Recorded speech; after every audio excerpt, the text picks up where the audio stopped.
পথে চলে সে যে মিথ্যা বলে না, দেশের তরে কাজ করে ভয় তো করে না। সাথে আছে পিকু পাখি বুদ্ধি দেবে, অন্যায় আর ভুল দেখলে করবে তারা শেষ। বিনয়ী আর সাহসী সে, গুণের নেই তো শেষ, ভালোবাসে সবার তরে সোনার বাংলাদেশ।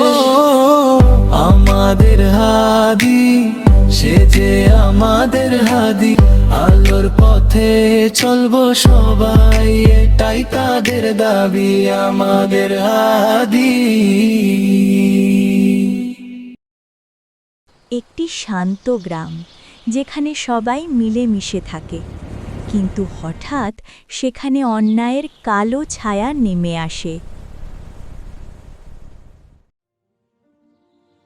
জ্ঞানই হলো আমাদের শক্তি, তাই না পিকু?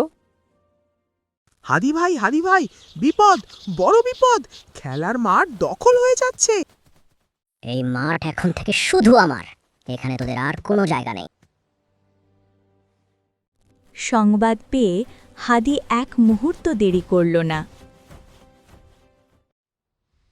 থামো গোরা, শক্তির জোর দেখিয়ে মাঠ দখল করা বীরের কাজ নয়।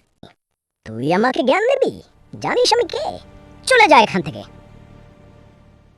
রাসূল সাল্লাল্লাহু আলাইহি ওয়াসাল্লাম বলেছেন, অত্যাচারী এবং অত্যাচারিত উভয়কেই সাহায্য করো।